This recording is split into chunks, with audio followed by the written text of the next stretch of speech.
on this episode of the Who Is This podcast, brought to you by Double R Communications and Southwest Mortgage Partners of Union Home Mortgage, Davis and I had a really interesting conversation with Troy Ainsworth. Troy is the controller at Eastern Arizona College.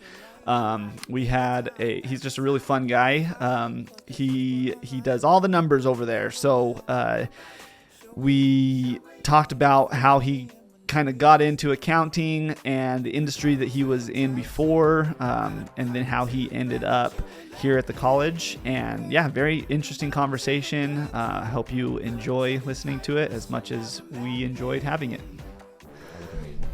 Dude, you look so good. I'm sitting back a little bit. There we go. So, yeah. Okay, cool. We're up and running then. Yes. So, this is it. Troy Ainsworth, right? Yes, sir. Am I saying your last name right? That's right. Okay. It's not a common name in the area. I have never met you before until That's right true. now. Yeah. I've heard about you. You work Same. with my Yes. brother Yeah. Trey. Yeah. So when you walked in, I always try to avoid the tell me, because that's what we want to hear about in the podcast. So we'll wait till we're recording. Yeah. But all I know is you work at EAC. Yep. And your name is Troy Ainsworth. That's really all I know. Listen, and you work I with can my tell brother. you whatever I want, and then you'll have to fact check what. Listen, Trey. that's Yeah, what that we were goes, just but- talking about. That is. Yeah. Did We're- Trey tell you how we met? How he and I know each other? Nope. Tell me. He's never told you. Well, maybe, but I don't really listen to him very often. yeah. So Yeah, we met in the Philippines. I remember the day I met your brother. No way. It was on our mission, and Elder Morris is in some rice field, and we have our machetes because we're cutting grass as you do in the Philippines. And he said he's from Arizona. I was like, oh, this is amazing. I'm from Arizona. But I didn't know where Thatcher was. I had no idea. I grew up here most of my life. But anyways, yeah, we met in Batolan, Zambales, Philippines. of all places. He had to have told me that before, sure- and I I'm probably sure he just did. forgot. 'Cause Yeah, it's I'm super sure. random. Yeah. Yeah, and then when I interviewed for EA, I hadn't really. We Facebooked or whatever, right? But we didn't spend a lot of time together. But he was on the interview committee, and he didn't tell me, and so it was a Zoom, and a couple of people got on, and he pops up. I'm all, Elder Morris, what are you doing here? Did he know who you were? He knew before. who I was, Like and he obviously he knew- knew your name, but did he put it together? He that knew. okay? Yeah, because that was kind of like that whole thing was. I was trying to be incognito about it, right? You don't really like when people know that you're looking for jobs, but Right. when you look for a job in this area, it's like, oh man, everybody knows, so Right. Because you're there. But Yeah. Anyway, I thought super random, but that's how he and I met. Okay. in the Philippines. So you've known him for a long time then. Yeah, real long time. How long have you been working at EA? 5 years, actually, Okay. just 5 years in January. I started January 1, 2021. Gotcha. So, yeah. Well, that's one thing we like to do is every time someone hits their 5-year mark at EA, we like to have them on the podcast. Yeah, you should. Yeah. I think so- that's a really good practice. Well, we got Alma in here. Alma Flores is fantastic. Nathan Smith, also fantastic. We got a really great group over there. Yeah. I don't know. What department? I'm sorry, I'm catching up here. Catch up. I'm the finance director, right? So Oh, it's like okay. all money Awesome. in, all money out, and payroll. That's kind of like what we do, and then the annual audit. So, yeah, it's student services and vendor payments and payroll, which is always fun. But yeah, I really enjoy it. And then Nathan we were kind of once together, but now he's over budgets and contracts and does kind of the purchasing side of things, which is super useful. They've not had that before, so it's been really good. It's been a good mix. So who decides how much my property taxes are? Because I know a big. Oh, that's a great question. Yeah, no, and I was hoping. We don't have to get right into No, but we could because property taxes are a big deal. But it's actually ultimately the board decides. Yeah. So EAC, we give a recommendation, or Todd Haney does, right? Our president, he recommends to the board, and then the board says yes or no. And then, in fact, I had a conversation about 2 months ago with one of the taxpayers. They'd called and said, "I don't like this." I said, "I hear you." Yeah. And so we had a conversation, and obviously our views are different. And I said, but really, fortunately for you, taxpayer, if you don't like it, you can vote out your board member. And if you get a board member who's running on, I'm never going to say yes to the increase in taxes, then that's your guy. If that's what you don't like. So. Anyway, but yeah, Good luck not with me, that, but- not really Todd, not Yeah, no. Heston, right? It's the board, which is great. Right. It's the separation, but Yeah. Okay. So start from the beginning. in the beginning. So listen, at like 8 years old, my dad is an enrolled agent, right? He was an accountant. Okay. And, like 8 years old, I was like, Dad, I love me some debits and credits. No, listen, I never really thought that much about accounting. Like if I had my dream job, I'd be a major league pitcher. Like right? I would love it. I wasn't very good. And then I thought, oh, you know what? I'd like to be a lawyer. Lawyer would be super sweet. And then I got into ASU and I was like, I'm done with school. I hate this. It's like but I was going to school to be an accountant. And a lot of it was because I had my eyes kind of on an attorney but then also kind of the FBI. I guess I thought it would be cool to like wear a suit and carry a gun. Yeah. Which you could do that. Well, I could right now. Do that. He's on his open carry. You could do that right now if you wanted to. This is true. Yeah. And then I asked my dad kind of like when I was thinking about, well, what am I going to do for a career? I said, well, why'd you get into accounting, right? And he said, well, I knew people were always going to have their taxes done. And I thought, oh, that's super practical. Mm-hmm. And there's like a very practical side of me. And so I thought, yeah, interesting. And I got to be honest, I love math. Like math is amazing. Like and I'll get into it, but it's like it's the one thing that like you can tell whatever story you want with math. Like you can, but you can never cheat it. And that's the beauty of it, right? Is like so if you're telling whatever story you want and somebody knows better, well, you can't cheat them. Like you can't get away with it. So anyways, I thought, yeah, accounting's cool. And then the FBI likes accountants. And so I kind of followed that route. So it's really like, it's a little embarrassing, right? Because I wanted to be a major league pitcher. That didn't work out. I thought, yeah, I should be an attorney. I was like, no way, bro. Right? And I was like, ooh, I'll be an FBI agent. And that didn't work out. So I'm like living my like plan D or whatever it is, right, as an accountant. Mm-hmm. But I really like am quite fascinated. Like I started my career in public accounting, right, which is all like taxes and bookkeeping. And I liked it a lot because it's very law based, right? And then it's like this fun game of like, well, how much can the IRS get versus how much can I get back, right? It's like it's all about interpretation. It's all about how you apply it. It's all about how aggressive you want to be. And so I really enjoyed that component of it. And that was like my early, maybe not as early as I want to think, like mid-20s, right? So I was kind of, in school, just graduated. So I graduated 2023, please, I wish. No, 2003 from ASU. And went to a couple public accounting firms, just small, like regional. And my idea was like, well, I want to be a partner. Like this is totally what I want to do. And then you get into this whole concept of like billable hours, right? It's like, it's kind of a pain. Like back in that, like at that time, it's like I was literally keeping track of 15-minute increments of my day on a handwritten timesheet. And I thought, this is terrible. I was gonna say that sounds it's miserable. It's a miserable way to like live your day. Anyway, so I was kind of disenchanted with that. And then my buddy, he's an accountant as well. And he's like, hey, listen. He's like, my cousin, so his cousin, was the corporate controller for Phelps Dodge. Anybody know Phelps Dodge? Mm-hmm. Oh, yeah. Yeah. And so he says, and they're always looking for accountants. And I was like, well, that's cool.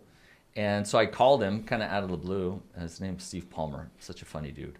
And I was like, hey, Steve, I hear you're looking for accountants. He's like, yeah, always. I was like, sweet. And so I interviewed in Miami Globe area and for an accountant 2 job, which was really funny because, I mean, look, accounting doesn't come natural to me. Like, it wasn't like I'm just a genius at this whole concept. Right? It's very theoretical. It's kind of difficult. But the interview went well, and then they're like, they say, well, how well are you in Excel? So this is what, 2024. Dang it, I keep doing that. You really live in the present. You really like being in the present. Yeah. 2004-ish. And so Excel was obviously out and everybody's using it. And they said, well, how good are you at Excel? And I was like, well, I mean, like good enough to get through ASU, I guess. Like, I don't, I'm not going to give you like a 1 or a 10 because I don't know what you mean by that question. Right. So anyway, that was my response. And so they sit you down and you're doing this Excel test. And I was like, oh, I got this one. I'm amazing. I got this one. Oh, man, I'm so good. And then they come to a question. I was like, broski, I don't have any idea what they're asking, right? And the interviewer, my potential manager, was standing right behind me the whole time. And I was like, you're really weird. It's very uncomfortable. Which, by the way, did you know there are Excel World Championships? I did. I don't know why I knew that. It just like came out recently. Well, I just found this recently. And the walkouts are like WWE walkouts. Oh, yeah, it is awesome. Like, when you get get Nathan Smith in here, we get fired up about Excel. Like, it's some of the craziest crud you can do with it. I love it. It's so much fun. Yeah. So yeah, I did know that. I saw a mug that had an Excel spreadsheet on it, and on the mug it said, "I'm a freak in the sheets." Yeah. So That'd make a great gift. That's my kind of Yeah. yeah. That's why I love Excel because of that. But I was like, I don't know what to do with this, and so I turned around and asked her. I was like, I don't know what this means, and she's like, oh, well, you need to just do this and this. I was like, okay, great. I guess I'm failing this interview, right? And so I went through it, and then I left, and I thought, well, that sucks. Yeah. And then they hired me, and I was like, cool. Like, I was super excited to kind of get into mining. I didn't really know anything about it. But I asked her afterwards. I was like, hey, what was that all about? And she's like, oh, we knew you wouldn't know that one. I was like, what? She's like, but we wanted to see if you would ask the question. I was like, oh, man, you guys are so tricky. Yeah. But I thought, like, from, like, an early career standpoint, like, what a great lesson to learn. Like, yeah, we don't freaking know everything, which is fine, right? And to be comfortable with that and to be, self-aware enough to ask that question. Mm-hmm. Anyway, that's just like a life story. But I got into mining, and man, I gained 10 pounds that first year. It was amazing. It was like because it was stressful, or because it was record copper prices, right? And now it's like my first big boy job, like giant company, right? And so there was like burritos, and cake. they were treating you well. Yeah. So Okay. good. And that was just record copper. Not to mention Burger House is in Miami. Right there, and then you have Dick's, which has a great Philly We just cheesesteak. had Dick's for the first time. It's so good, bro. Is that the chicken place? The chicken place. The chicken Yeah. place. Yeah. I mean, it took kind of long, It but it took, was like, good. No, Hey, but yeah. It was great. It took like- a long What time. did you get? Did you get chicken or did you? We got chicken. Yeah. We didn't know Yeah. Burger House was closed, so Yeah, we you- went over to Dick's. Yeah. Dude, and you could have offered me $1 million if I could have told you what the name of the restaurant was that we ate that day. You and would have guessed I Dick's? wouldn't have been able to know. Like I don't know how you remember things. Anyways, Yeah, this Dick's is another is good. common. This is another good. common theme when we Yeah. talk to people. Like he just remembers. I could have. I had no idea what the name of that restaurant was. It's delicious. But we ate there. They had the chicken was good. chicken. It was good, yeah. If you go back again, I mean, look, this is a long time ago, like probably 17 years ago. But the Philly cheesesteaks, delicious. Good to know. Super Okay. good. Yeah. Yeah. So if Burger House is closed, So were you living in? Did you move to Miami, No, or where were we- you we living at the thought time? about it. I was in. We were in Queen Creek. Actually, Okay. So. Oh, okay. Yeah, and It's about and an we hour thought- drive. Yeah, it was an hour and 10 minutes one way, but there was a carpool, right? And so I drove every other day, and Okay. we were pretty good. Like, it was nice because you left it. I mean, you had to be there at 7. You're done at, was it 3 or 4? I can't remember now. But it wasn't stressful. They offered to, like, move us there. And I remember when my wife and I went look at houses, we're like, hard pass. No. I was like, I don't think this is going to work for Yeah. me. And then my boss was like, again, like another life lesson. He's like, listen, he's like, that's fantastic. He's all, but remember, we offered to move you here. And I don't ever want to hear about your commute. Right. I was like, that's fair. And I never said anything about my commute because I didn't care. I was like, Yeah.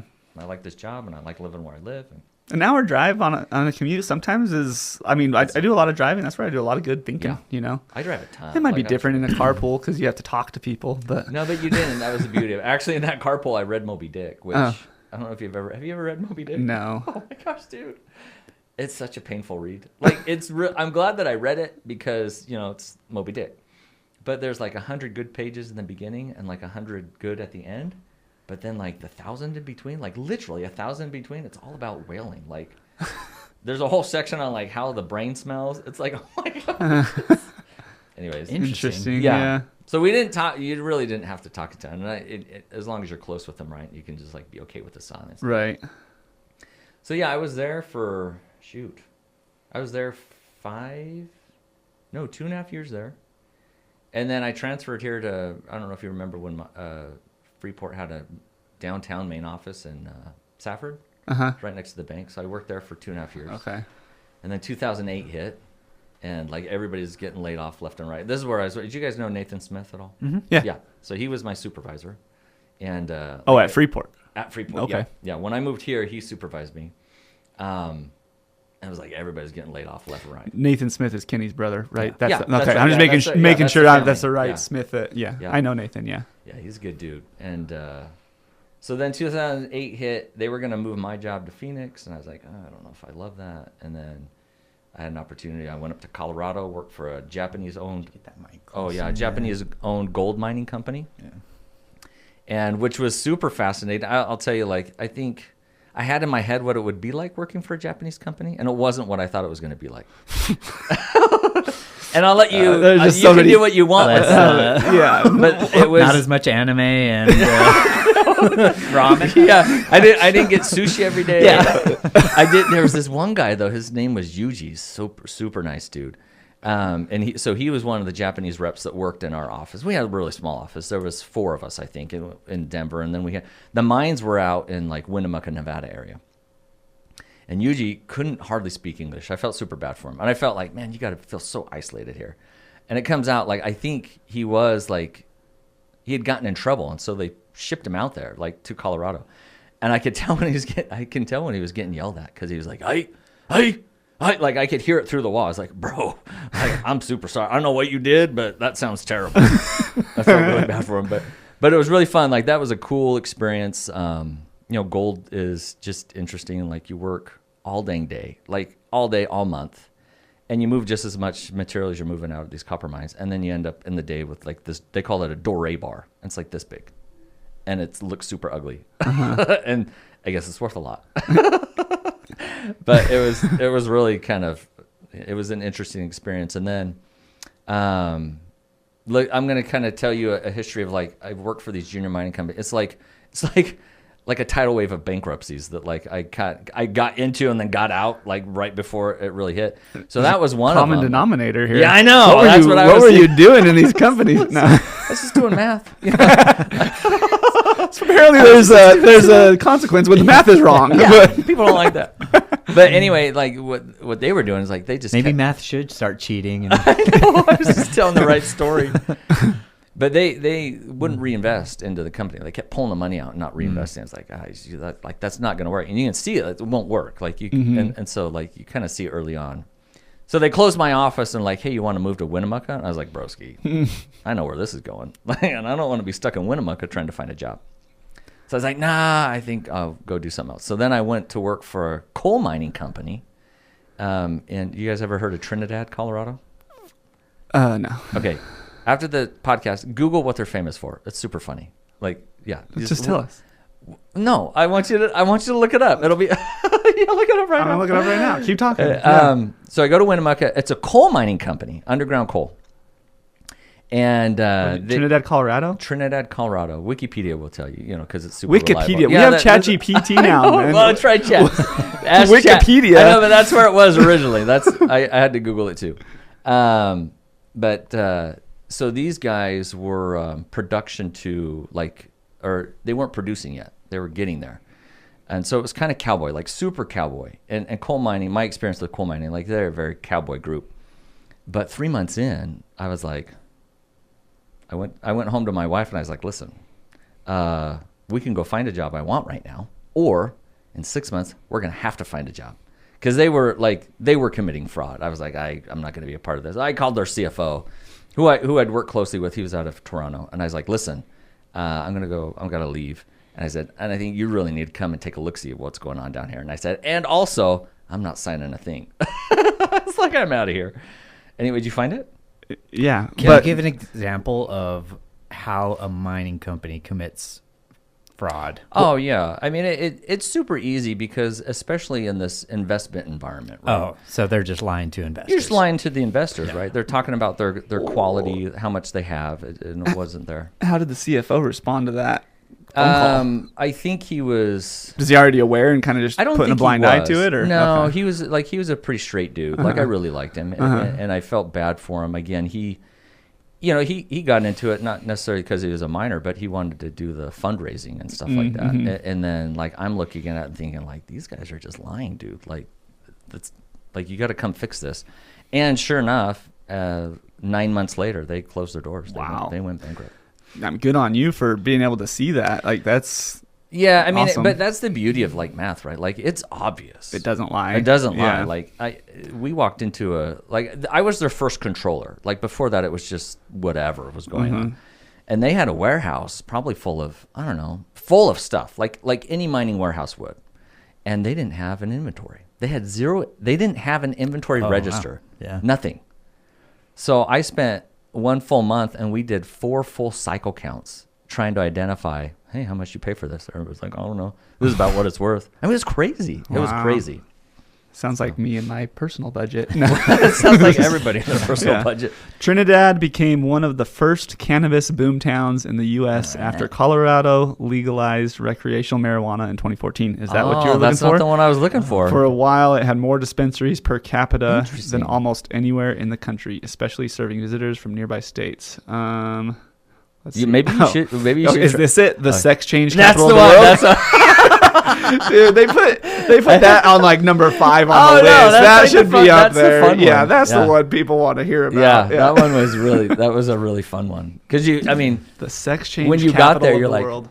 You're like, oh yeah, that tracks. Do they have it like on a billboard? Welcome to the sex change capital of the world. No, I think what happened is that there was, I can't remember what year, but it was like in the 80s or whatever.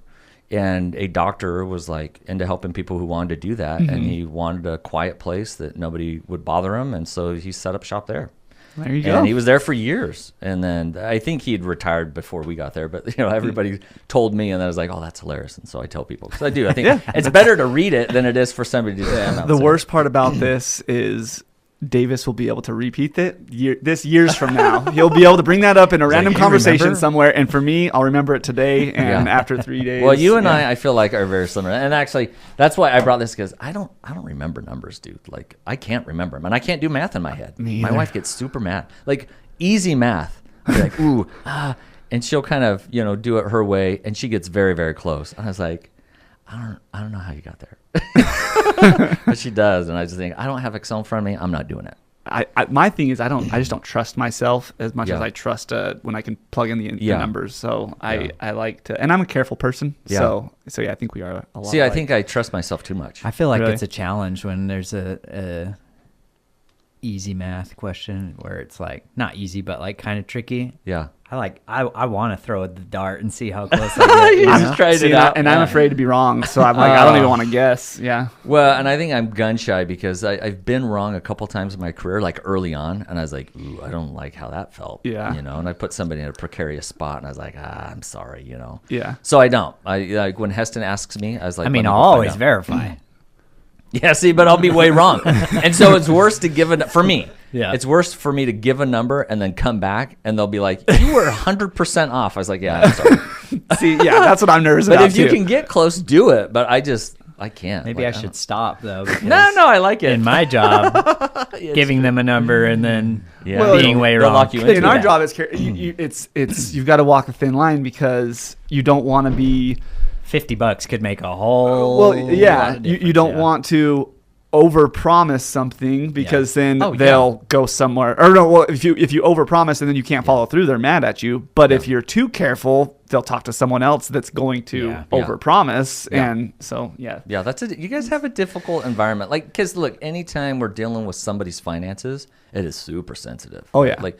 People like tell me about it. Yeah, I know. Well, I mean, payroll at the college is the same way, right? Anytime we're messing with somebody's payroll, like it's a big deal, and I get that. Right. And so, anytime I have to give somebody a number, they're going to give it to somebody else. Like they're not just having it for themselves. Like that's why I'm always like, well, let me just open up this book and find out what it says because I don't remember. In our job, it's like you don't want to. How do I want to say this? You definitely don't want to avoid giving a number, but when you know someone's like shopping you, you always want to be the second lender they talk to because if they go and talk to the first one and tell you what number that you're trying to hit, okay, well, I can do that, and here's mine. It's a little bit better, So it's such a thin line. Yeah, but just got a call this morning. I'm the third lender. Ah, sweet. Oh, is a third? Oh, dude, yeah, third's good. The further down the list you are, the better. Yeah, that's perfect. Because they're calling right because they're not happy with what they heard. They're like, there's got to be a better. There's got to be something better. Yep, and it is again. I keep saying it's a fine line because you can't just tell them what they want to hear so that they move forward with you because if you can't deliver on that promise, all you're going to do is piss them off later. But, and then they're going to go tell their friends. Like, hey, they said they could do this, but they couldn't. Yeah, even worse. Way worse. Yeah. And what's nice is when you get someone that really trusts you. Like I had someone that I was talking to just last night.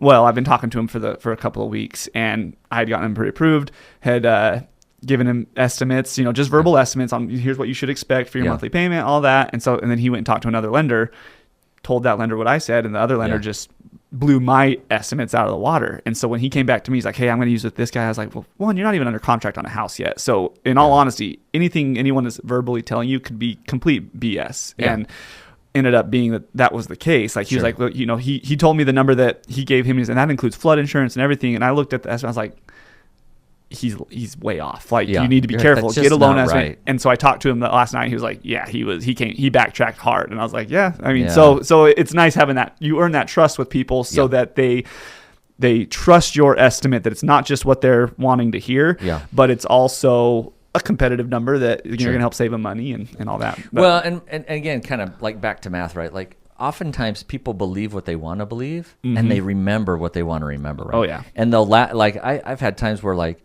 a supervisor has latched onto a number and that's the number. And it was like, but it's not. Right. Right. You see, like until you can convince them, they won't believe it. They have to feel it. Are you an Office fan? The Office? Oh my gosh. My wife has been like, how have you not been fired? I was like, I don't know, but Michael Scott's my hero. Yeah. So this conversation is reminding me of the scene where Michael is starting his new paper company and he's talking to the accountant. Yeah. And they say, can you run the numbers again? Or can you crunch the numbers again? And he goes, crunch. And Pam goes, did it change anything?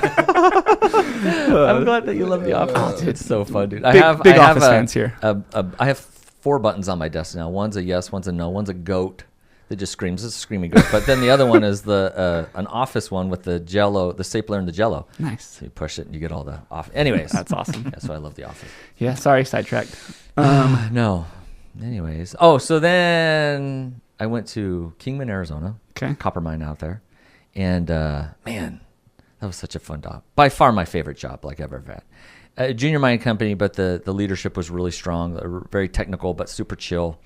And because it was just a junior mining company and I had, you know, a senior enough position, like I could go out to the mine a ton and I could like take my kids, you know, we put hard hats on. Oh, that's cool. I knew the mine well enough. I could drive around. I got to fire a shot one time, you know, I mean, it was super fun. Wait, you got to what? I got to fire the shot, like the blast, right? Oh, nice. So I asked the guy, I forget his name, and he's our master blaster technician. I was like, hey, listen, man, can I fire a shot once? He's like, yeah. You know, like you can't do that out here. Right. It was your mining company. I was like, all right.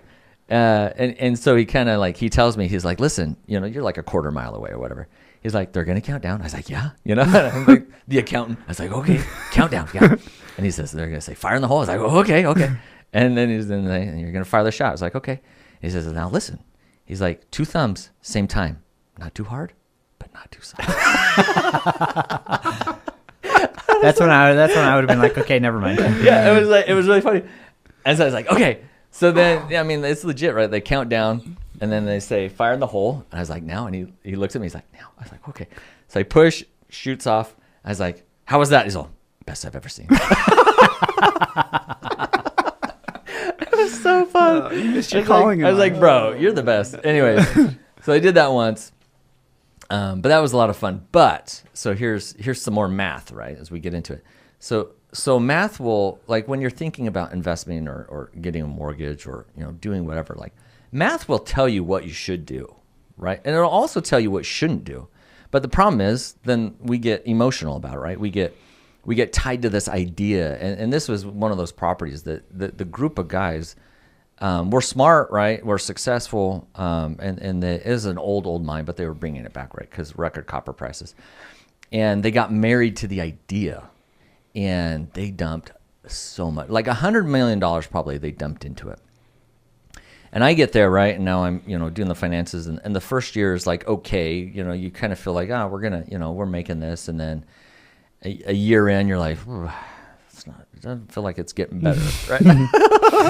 and then third year, you're like, oh wait, it's like actually getting worse. You know, how can this be? But then, you know, prices drop, and those junior mining companies, like those small mining companies, are super, super sensitive to price because they don't have anybody else to help them. Yeah.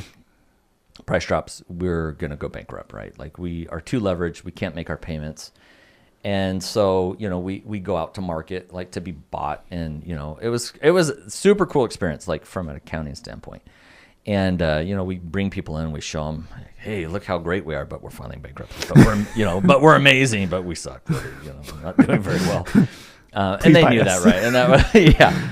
And so, you know, somebody from Russia was going to buy us, and then the Chinese wanted to buy us, and then, you know, but then nobody wants to buy you.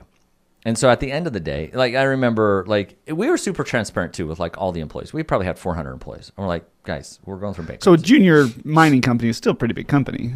Yeah, I mean, yeah, 400 but employees. They call them junior because they're usually They're not. They're always looking to be sold or Gotcha. to buy somebody. Like that's kind of the definition. Okay. Right? They need to grow because they can't long term run on their own. Sounds So familiar. very familiar. Yeah, like Yeah. from mortgage or from Yes. yeah. Oh, is that right? Is that kind of the same environment? Exactly. If you're you not, just described you either have to be really exactly- small Yeah. or really big. Yeah, Exactly what we've gone through the last 2 years. yeah. That- Is that because you just don't end up having the capital that you need to get the money turning?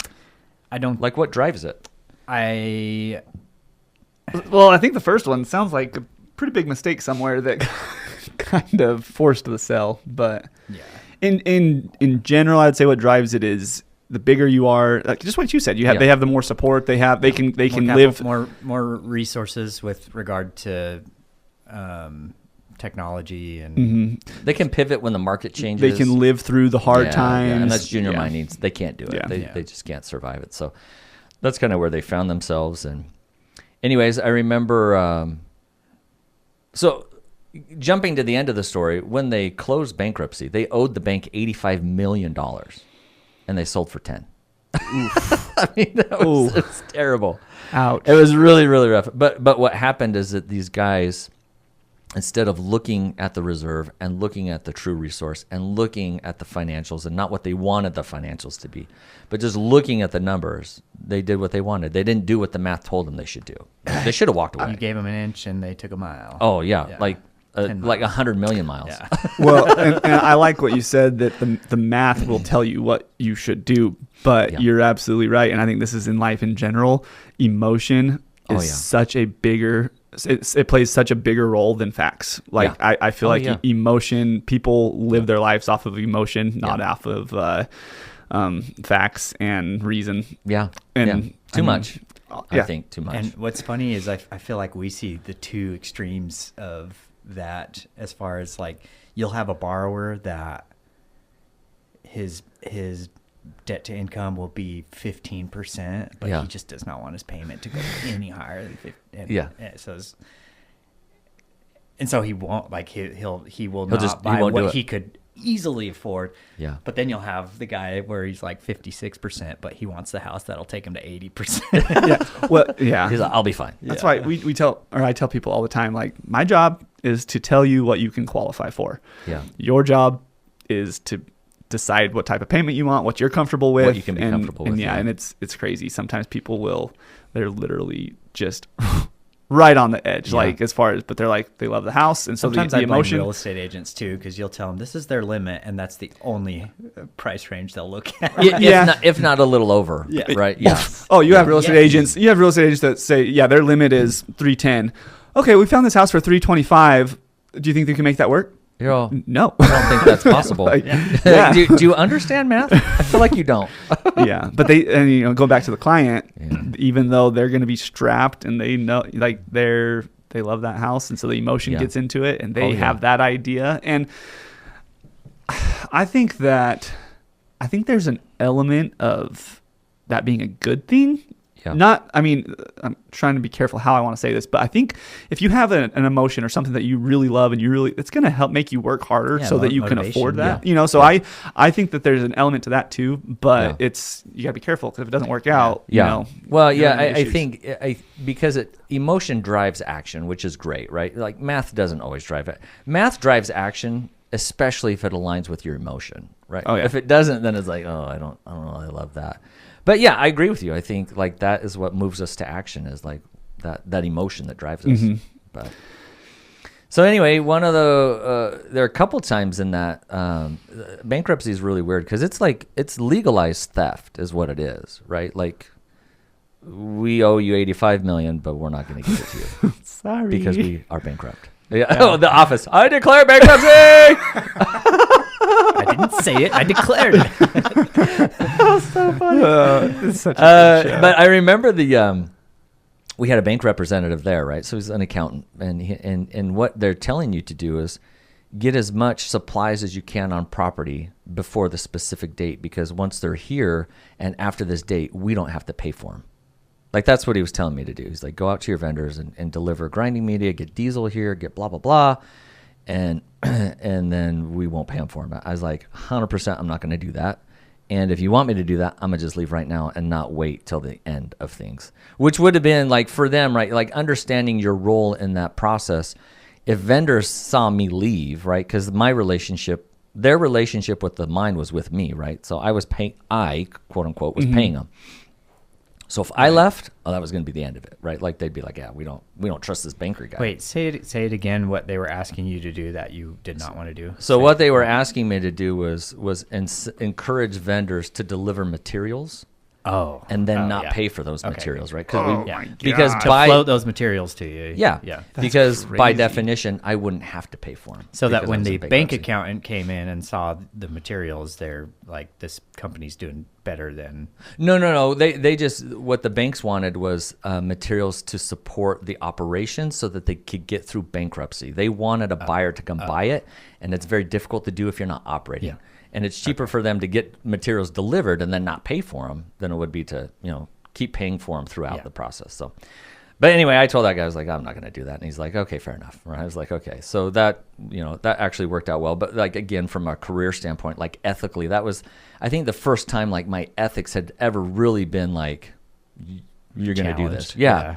And anyway, fortunately I didn't. And then, again, super transparent with like the entire crew, and everybody knew. So mining is this way, right? Like some miners will move on, some will just hang on until the very last day. And then I got the word, they're like, listen, you can terminate everybody the Friday before Christmas or the day after Christmas. I was all day after. So we had like we had a big meeting that morning, and man. There were 70 guys in there, and I was like, hey, listen, everybody, today's your last day. Yikes. I mean, you say yikes, but we all knew. And I said, okay. The writing was on the wall. Yeah, and mine is in 2 weeks, so like we were all in it together. Right. So it was kind of an interesting experience. But sorry, I'm listening to you, but I'm trying to find you have me thinking about The Office now, and so I'm gonna tag you in a video that we did a couple years ago that you'll love. Oh my gosh, I've watched The Office from beginning to end 6 times. Oh, rookie. I know. Well, but then they took it off of Netflix, and I was like, well, I'm not going to watch it anymore. I think it's on Peacock. Yeah. I know, but then I'm not going to go buy Peacock, guys. It's like death by subscription. Isn't it free with the ads?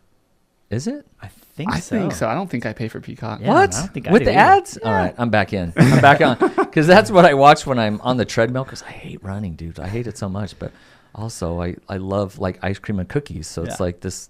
But if I have The Office on, like I'm good. Yeah. Like I can do that. So when I was going to EA, that's what every day for lunch we'd go get a Little Caesars pizza and some Dr. Peppers. Go watch The Office, and so good. Yeah, it's so good. So anyway, bankrupt. I went to another company. I don't know how long we've been. We've got as long as there's no time limit. However long you want to be here. So I end up actually in Alabama with a limestone mining company, right? Which is. You think?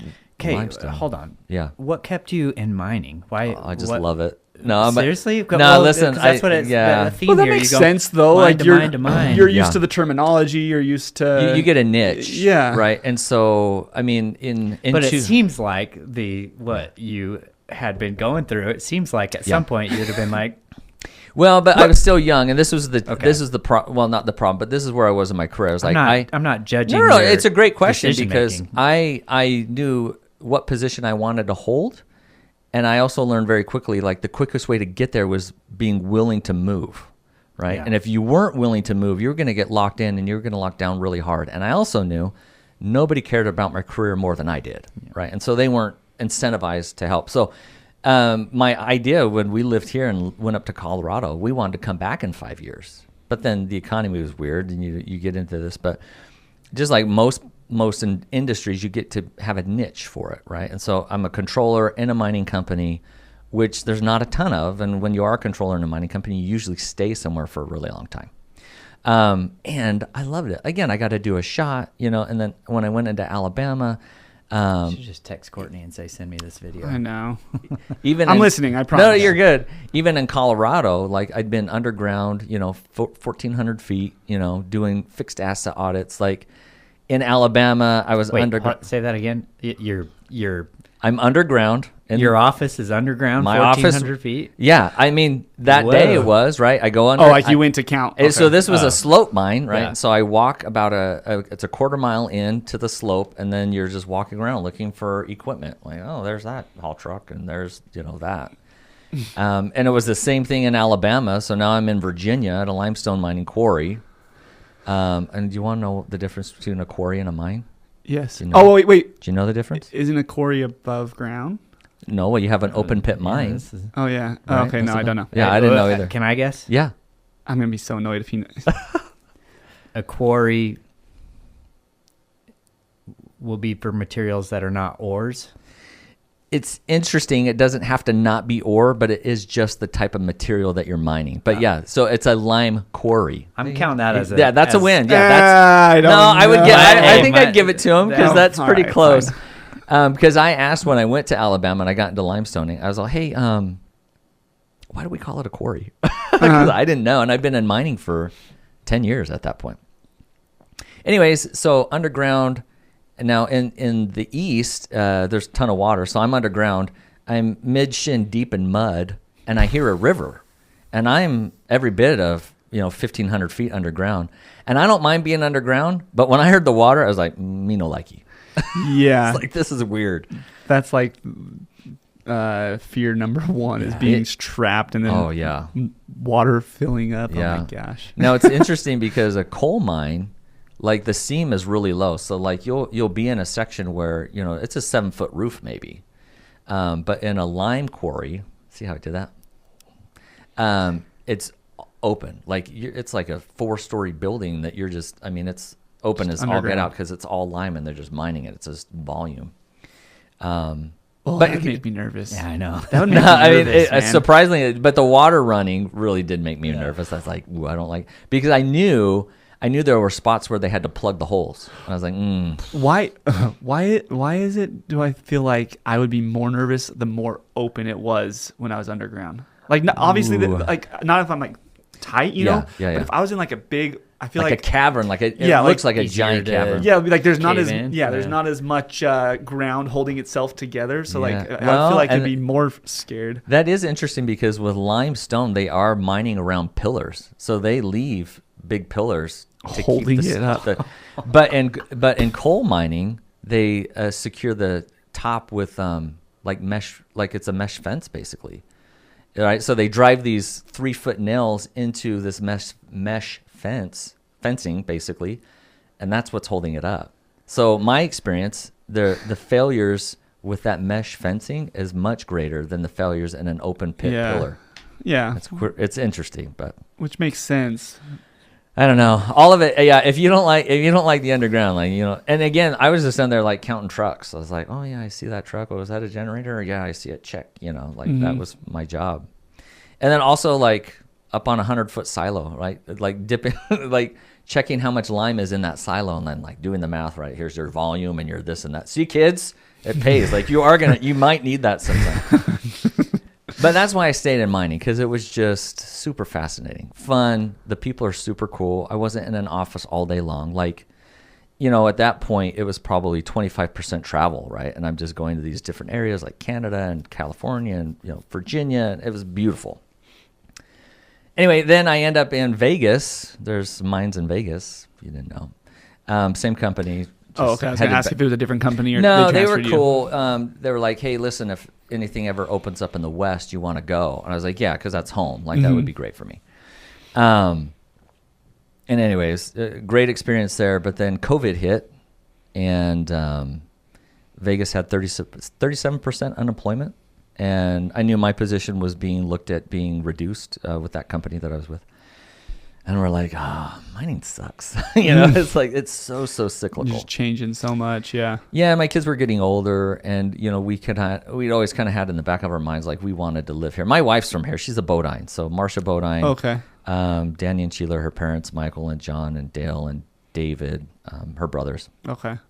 Anyways, so we wanted to kind of come. So that's back. how you kind of got tied to the Gila Valley. Yeah, Okay. I mean, look, you're here, right, because you farm cotton, which I don't, or you mine copper, which I did, or you have family. And, Yeah. that's why I'm here. Like most people we meet. Like, Where'd you she's meet a your great- wife? MCC. In fact, Okay. when she, That was funny, man. Like, she was like heading out of like an event with somebody. Like, a buddy of mine were like called to be the guards that night. Like, hey, we need some guys here. I was like, of course you do. Like, obviously, I'm the choice.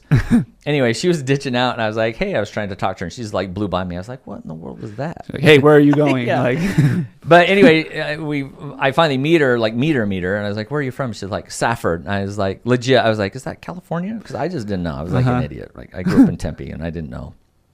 Anyways, yeah. So she's from here, and this is our our third try, like setting up shop here, and Gotcha. I think we're stuck now. Yeah. Like, we're in, which is great. But anyway, at that same time, the controller position at the college was open, and I know Heston. I knew Heston from college, and I knew his wife pretty well, and so I kind of like looked into it. so that's interesting that you knew Heston from college, and then you knew Trey from your mission. Yeah. So yeah, you were destined to end up here. Yeah, and then Nathan from here, so it's just kind of like this constant Yeah. cycle. But anyways, I'm on your guys' podcast, you talk a lot about capitalism, which I'm very pro. And I'm not anti-tax, but I'm anti-government waste, right? Which is kind of my position. And so the thought of coming to work for like a higher education government entity, I was like, I don't know how I feel about this. But I remember interviewing, it was Todd, Susan, and Heston, and thinking about like, okay, the concept just you have to change your mindset on what you're doing, right? Like in capitalism, we're trying to be as efficient as possible, making the most money with less and fast, right? That's what you're doing. But then you get into government, and that's not their mentality, right? That's not what they're doing. And I remember You can say that again. what's that? I know, but you're right. No, they're not. Like, they're just not. It's not what they're designed for. In the interview, I remember thinking, okay, if government money has to be spent, and it does, like at this point in our evolution, we spend government money. I thought, I trust these people to spend it with. Like, they're super good. Like, they're super considerate. They're super diligent. Not everybody is always going to agree with everything that they spend, but you won't find that in any organization. Yeah. On any topic. Yeah. On any topic. Yeah. But I remember thinking, okay, cool. Yeah, I could do this. And it's just a different mentality. And it's almost everything we do at the college, almost everything is designed to be done at a loss, right? Because our goal, as is designed by the state, is to provide as free as possible of education to the student as possible. And so, like, Nathan and I, right, because we're industry guys, right, and sometimes we're just like, oh my gosh, oh, I can't believe we're doing that. Yeah. But then when you realize, well, what is your goal and what is your mission? Are you doing it right? And then if you can like walk away and say, yeah, we're doing it right, like, and you feel good about that, then yeah, it's a good gig. Like, I really, really like working at the college. Specifically, like, I can speak to the finance group. Like, it's super great group, and to the district executive team, they're really good. Like, they're good people. I think they're very committed to the long-term success of EAC as an institution, but then also to the success of the students. And I just think, yeah, these are the people. To me, I'll just speak for me. Those are the people that I want in charge of spending that money for that purpose. So, Well, that's awesome. so here I am at Eastern. So here you College. are. Yeah, out of mining, because I was going to say. Is there any? This is just a dumb question. No. I'm gonna ask anyway. Yeah. Because it came up. Is there any material or ore that you would get back into mining for? I mean, you've already done gold. I've done gold. So gold, coal, copper. I love copper. That's my favorite by far. You're just saying that because where you are. No. Because I've seen it all. Copper's the prettiest. It is the prettiest. Like, the process is fascinating. I feel like it's the most useful too. It could certainly be defined as the most useful, but it is like the funnest. I really do love copper. But no, and I say that because I've already had the opportunity. Like, again, you get a niche, right? And mining companies are always hiring, primarily because there's not like a gemstone or something that I'd be like, ooh, I need to go do that. I need to go crunch those diamonds? numbers. Uranium. No, I don't want to lose a foot or whatever. Get evil here. I would do it for 1 million. Yeah. No, there's not, and it's not because of my. I should say it's because the cyclical nature of mining. And I've been asked a couple times since I've been here, like, for positions that I'd be like, yeah, that's an amazing position, and I know where it goes. Yeah. I know where it goes. And look, I mean, that is this weird dynamic too between like capitalism and government, right? Like government, like pensions are like, they don't exist outside of government anymore. Mm-hmm. There's reasons for that. There's good and there's bad reasons on the capitalist side. But it is like it's a strong draw, and it's a nice benefit that is going to be there, and you can't say that for other investments that companies provide. So anyway, that's that trade-off, right? You're not going to make as much, but then you don't have to stress out as much either in the long run. Okay, can I no maybe push back on that? Yeah, a little? yeah. What if enrollment goes down? Yeah, I mean, there's going to be a cyclical nature, but I think history generally shows you that education is always going to, not always, has been a consistent force in our culture. You'll see when economies are good, enrollment drops because people can go get paid and they can get money. When the economy struggles, then enrollment grows again. Interesting. That's interesting. Yeah, well, and gold is kind of similar. That when I was at the gold mining company, like we're always kind of hoping for like economic disaster, right? Because gold will. Right. So we're always like, oh, why is the economy doing so good? Right. But in education, you can predict it as well, as that you'll see those cycles kind of move back and forth. I think we're fortunate in this community because EA really is it is a cultural center of Graham County and Greenlee County as well. Like there's a lot that goes on here. And you go to other kind of rural areas and the college it's not tied to the identity of the people like it is here. So I think EA is positioned pretty well. Todd Haney's been pretty deliberate about saying we can't exist on our own enrollment within Graham and Greenlee counties. We can't do it. We have to bring people in. Mm-hmm. And we've got dorms at capacity, which is a great problem to have.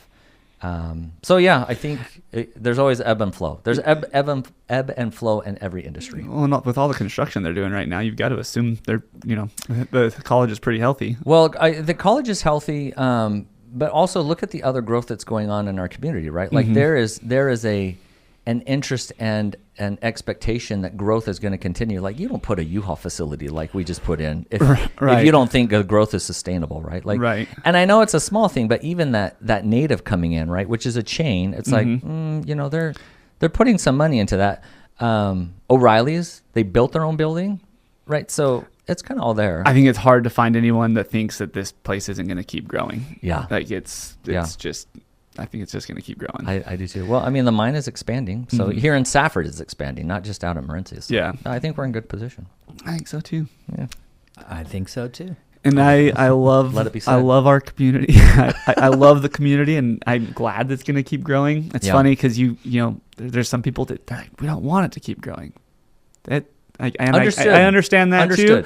Yeah. But growth is good, and it's gonna happen, so you might as well just get used to it. Like as parents, I assume you're parents. I think growth is good because it allows that opportunity for our kids to stay here. Yeah. Without having to go and then potentially not be able to come back. And that's what I like about it. I just think, I want my kids to stay here. I don't want them to leave. And be easier to stay here because I feel like this. We talk about this too a lot. This community has something about it brings people back. Like it does.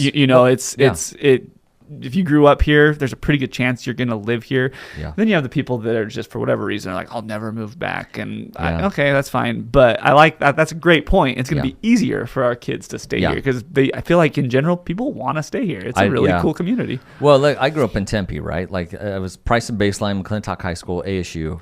But then we moved here, and then I've been in mining for so long. We've lived in small towns a lot. And this is home to me. Like oddly enough, this feels like home as opposed to when I go see my family in Queen Creek. Like I want to have a come undone, dude. Like it takes so long to get anywhere in that town because there's just too many people. So I love it here. Like it's home. Yeah. Well, and another thing about that is Tempe is growing so much too. Yeah. I went to college at ASU and everything that's there now was not there when I was so it's hard for something to feel like home when it changes that fast. And so I think the growth here it's not You're super just getting fast. old, dude. That's right. That's right, Isaac. You're in your late 30s Us too. Listen, now. you're gonna get there too. Yeah. I heard on one of your podcasts. I was born I'm in older than him. 1990. Yeah. Is that what you said? 1990. Yeah. I was like, that's crazy. 80s kid. 80s kid. That's fantastic. Whatever, dude. Yeah. It's funny because so my email address is Isaac Morris 82. Yeah. And because that was my football number, that's what I did my email back in high school. And Yeah. so like people, I think a lot of times like when people see my email, they think that I'm older, and Yeah. unfortunately my face supports it. Like I feel like You got great. You have wisdom in the beard. That's but nice. It's so talking about two extremes. I look older Yeah. with the beard. If I were to shave this, Yeah. I look like I'm 12. Yeah. Well, I should say the last time I shaved, I did. I haven't shaved my beard in probably 10 years. Oh, is that right? It's been a while. Shave it. Oh, you No, should shave I it. can't, dude. No, Can't do do it. I do it once a year because Halloween I like to paint my face, Uh-huh. and my family hates it. They hate it so much, which is weird because when I met my wife, I couldn't grow a beard. I was clean shaven Troy. Now she hates it when I clean shave. I can't, mine too. Yeah. And part of it is because the last time I did shave, I like to play with it a little bit, you know? Yeah, I, yeah. I have, The I have design. some pictures in my phone we could go through and, Yeah. you know, but I can't do it. I hate my face. well, Well, I I don't can't like the grow way a it looks. beard, and I've been thinking about making a video of me with just this, You should. and then shaving it. One of those videos where like There's your a kid, bunch. like your kid doesn't recognize you, but it wouldn't make any sense because I can't even. Like, did you guys even see me? Do Yeah. you know who I am? However, I did just cut my hair. I noticed because in the other videos you had long hair. I had long hair, and hindsight looks good, dude. the Just day I went to pick up my daughter, Yeah. did not recognize me. Really? A little sad, yeah. Which is interesting because I feel like you didn't have long hair for that long. Well, she's only 10 months old. Oh, that daughter. Oh yeah. yeah, that'll Yeah, that makes sense. Yeah. Yeah. I was gonna say something. Dang it, what was I gonna say? Wasn't that Beard. important? Something about a beard. Oh, it was Derek Christensen did a video on Instagram. I guess Instagram has a filter where you can take your beard off, and it's pretty funny. So Ooh. maybe I'll do that first. Try that. and see how I look. And It grows back, definitely- which is nice. I mean, it takes about a month before you feel Yeah. like, okay, good, I'm back to myself. yeah. No, a little bit. I can't do it. It's terrifying. Just do it, dude. The last time I shaved, even my father was like, ugh, you look so young. I was like, what do you mean, ugh? I look amazing. Yeah. Oh man. I liked your long hair, dude. Yeah. But, It was getting yeah, annoying. it looks good. Mm. Well, cool. What? I feel like we touched a lot. Well, I mean, yeah, I agree, but you brought this.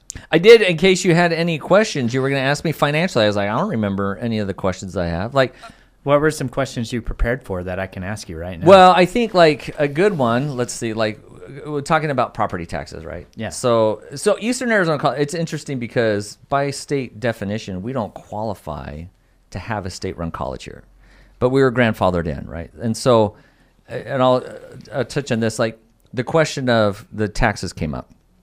We're limited to asking for a 2% increase. Like we can never ask for more than that, right? But you can ask for it every year, which consequently is much less typically than inflation, right? So we don't even really keep up with that. But the reason that we do that is because we get most of our funding from state appropriations, right? So the state of Arizona looks at us and says, oh, well, we see that your property tax base isn't large enough to sustain a college. And so we recognize that. But they also recognize the value of the college in this community and the surrounding area. So what they do is they say, okay, well, we're going to make up the difference. So whatever financial requirement it is to be a college, you've got to do your part, and whatever you are lacking, we'll give to you, right? So that's the state appropriations and the equalization. So when we look at like our total operating revenue, like in an annual year, is $18 million, right? And that's tuition, some contracts we have with governments, and our food services, right? That type of thing. 18 million. How much of that is tuition? I'm just curious. 5 million net of scholarships. So what that means is that call it, so it's 9 million total tuition in total, right? That's what we charged. But we gave 4.6 back in scholarships. Okay. So we always say that. So I don't like to give the 9 million because it's you're not actually getting we're not it. actually Yeah. getting it. So we give it and the state requires us to report it as net. Like what did you Gotcha. actually earn? So we only actually earned 5.2 of 18 or 19 million operating, right? Gotcha. Like what our core role is. And then outside of that, non-operating revenue, right? So money given to us is 45 million, right? So, and of that, there's 23 million that the state is making up the difference. They're saying, okay, you're 23 million shy of being a state school, so we're going to help you out. And we're like, oh, thank you. We appreciate that. So that is why it's usually the college's recommendation to the board to ask for that 2% increase, because we want to show the state that we're doing everything we can to qualify for that stopgap. And so I was going to ask, and so I'm glad you said that, because is it ever possible that the state says, nope, no more? I think it is. I mean, it's certainly possible, right? And I don't know what the likelihood or whatever. Yeah, I don't know what environment would drive that. Right. I mean, your legislature would have to be very anti-education on all levels, as would your governor, right? Like, but bottom line, if that happened, the college is gone. Oh yeah, and that's like, you know, the expenditure limitation was kind of like surrounding that as well. Like, if we can't raise that, like, we will go away. Right. So, but I think that's kind of like the biggest thing. And I talked to one lady recently. She called because she got her property tax bill, you know, a couple months ago. She didn't agree with it. She didn't like it. And I said, look, I hear you. And she made the comment. She's like, well, I don't benefit from that. And I said, well, I think you do. And I said, the college pushed. I said, this was an independent study. We didn't tell anybody the numbers. Yeah, it was $300 million a year that the EA, you know, financial impact to the community. I said, so I think you are benefiting from it. And she says, well, we disagree there. I said, that's fine. I said, and I like that we can have the conversation, right? We didn't walk away angry. Right. We just see it from very different views. Anyone that thinks that the college isn't benefiting the community just has zero grasp on benefiting economics. the community, but benefiting her personally. That's what she was saying. But again, I was like, but I don't know that that's true because of what is here. Like, your family has jobs. You have a job if you want, right?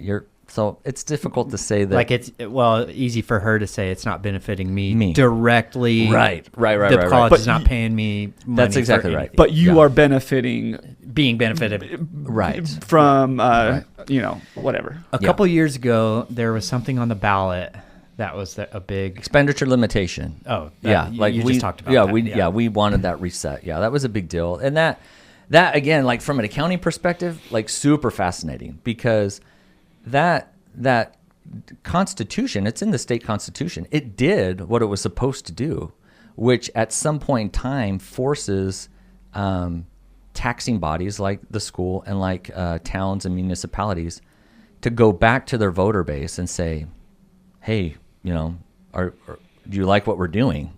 Will you allow us to continue to do it? And that's by design. And so the community said, yeah, let's do it.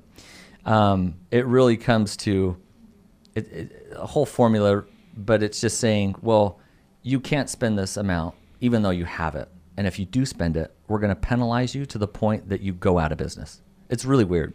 But again, I think when you look at what the community receives from it, what the students receive, you know, it doesn't really make sense to let it go away. Not at this point. Not that I see. Explain it to me like I'm fine. I'm just kidding. I can if you really. I mean, because we did this for a year and a half. I mean, we went out and we brought in the schools in town. We brought in the Chamber of Commerce. Well, I think that was like the not the message that was being received, but what was the argument for the people against it was, the college is telling us this is not going to increase my taxes, but it is going to increase my taxes. It has to increase my taxes. It's interesting because the increase in taxes is just because we're asking for it, right? That's the increase of tax. It doesn't have anything to do with the amount of money that we are or aren't spending. Taxes are increased because we need additional funding. We need this non-operating revenue in order to, in our opinion, qualify for the support of the state. To show the state that you're trying. Yeah, so even if the expenditure limitation did not pass, we would have recommended to the board we should ask for that 2% so that we can demonstrate. And you do it every year. We do it every year. Now, they haven't historically done it every year. Like, different leadership will do different things.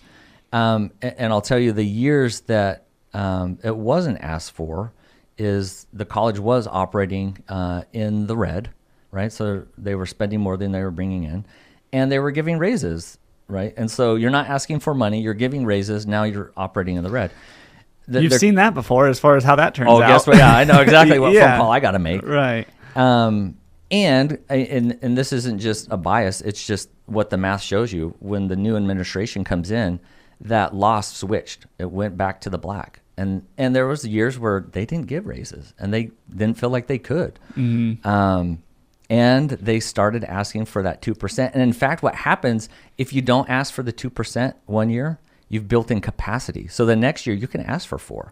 And so there were a couple of years, I think that I've been here, that they've asked for more than 2% because they had capacity because somebody didn't ask for it previously. So, when you look at like Todd and the DET, it is their responsibility to ensure the economic and future health of Eastern Arizona College, right? Like, so look, like, and I would tell this with the taxpayers as well. Like, if all you had to do was ask your employer, all you had to do was ask, can I get 2%? And they would say yes, you 1,000% would do that, right? Like, right. I don't know anybody that'd be like, no, I wouldn't. I'd feel bad. So, the college is kind of in that same position where we're trying to keep up with the market and the economy. And one way we can do that is to say, hey, we'd like that 2%, again, qualifying for the state to help us with the appropriation. Right. That's one way to look at it. Other people might see it very differently, like, oh, you're just taxing because you want to tax. Well, I understand, like, that's your position. But for me, I feel like I'm an outsider. I'm not from this area. I'm not in higher education.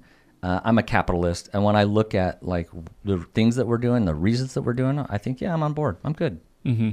I sleep all right at night. Sometimes I think that people here don't know how good we have it compared to other counties. Oh, yeah. And yeah. No, I mean, when it comes to taxes, especially. Oh, yeah. It's kind of interesting. Well, and how good we have it to be blessed with the college here. Yeah. I mean, the fact that we are such a small community with such a great school, I mean, it's a really do whatever we can to keep that. If it's 2% a year, so be it. Yeah. But and also, I don't mean to minimize it because it is a struggle, especially for people on a fixed income. Mm-hmm. So I'm not minimizing that, but it's like we are looking at it in its totality and in its future. So, but a 2% increase, like you mentioned before, that's not even keeping up with inflation. So yeah, and the argument that I made with one taxpayer was, I said, look, I know that 2%, what it did, it increased your annual taxes by probably $50 to $60 or so, right? And I said, and I just went to a restaurant here in town and fed my family of, like, my kids for $70, and I didn't bat an eye. Right. I was like, so let's put it in some perspective. And everyone has those types of expenses. Of course we do. Which, by the way, 2 years ago, you would have got that same meal and it would have been $35. I know it would have been. But you're still just going to buy it. And I'm still going out to buy it, right? Yeah. My thing is I can spend $75 on a round of golf and not bat an eye, but I hate buying clothes. I hate spending money on clothes. I absolutely hate it. Like if I'm shopping for clothes and I see a bill of $100, it's like I'm like, no way. Like, I hate it. Shirts are only $10. Yeah. Are they worth 30 years ago? Yeah. Yeah. No, I'm that same way because, like, again, I'll go to Taco Bell and spend $35. But then if I like, what are you ordering at Taco Bell? Well, it's a family of six of us. There's six of us, and we're all grown adults. I'm just kidding. But that didn't surprise me. I don't know why he reacted like that. Well, yeah. Well, the reason being is because when I go to Taco Bell, it's usually just for myself. My family doesn't love Taco Bell, and so I'm like $7 and I have a lot of food. Oh yeah, it's a ton of food. Okay, yeah. I'm sorry. But then sometimes to think about paying $35 for a pair of pants that will last me, a few years. I'm like, no, really? $35? I still got a few years left on these bad boys. Can I get them on sale? Yeah. So yeah, I'm with you. Cool. This is math is so interesting. Math is amazing. I do it. And I'll touch on one thing because I talk about this a lot. Like, out of school, there's one thing like all accountants know how to do. Like they teach you fraud, right? They have to because from auditing, so you kind of know how it works. All right, yeah. And teach me. But here's the thing with fraud, like because it's math, like you can distort it for a little bit. But by its nature, it has to reconcile. It cannot and it will not ever be out of balance forever. It can't. It doesn't work that way. And so when people try to commit fraud, like I don't know anybody who's tried to commit fraud that like actually got away with it, like didn't get caught. Maybe they got away, right? Like moved somewhere, but they usually get caught because math has to make sense. And when somebody's looking at who understands math and understands financials and it doesn't make sense, it pops out right. Like the longer you try to commit that fraud, the more and more obvious it becomes. And that's why I love math, again, because you can tell any story you want, which is what you're doing with fraud. But at the end, you can't cheat it. It has to come back to itself. It reconciles every time. It's so fun. I love it. That's awesome. Yeah. I will say this about how math is an interesting topic. In reality, it's the person that you're talking to about it, because we could have sat here, Oh, yeah. someone talking about them, we've been like, That's So- true. I think if you have an application for it, it works out really well, right? yeah, Which is- well, it's just, I don't know. I love I love people, and the fact that individuals is what makes life interesting, regardless of the topic. So, he made a comment on Facebook about how boring. And be like, no, I mean, not necessarily. I don't know you. It might be boring. I should come in and be like, listen, guys, debit's on the left, credit's on the right.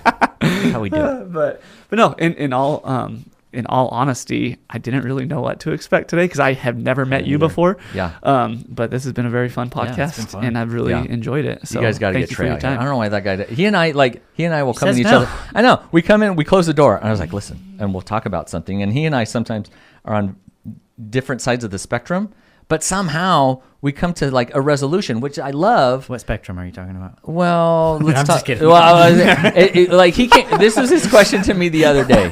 It was something like, "What is your opinion on billionaires?" And I was like, "Ooh, I love this," right?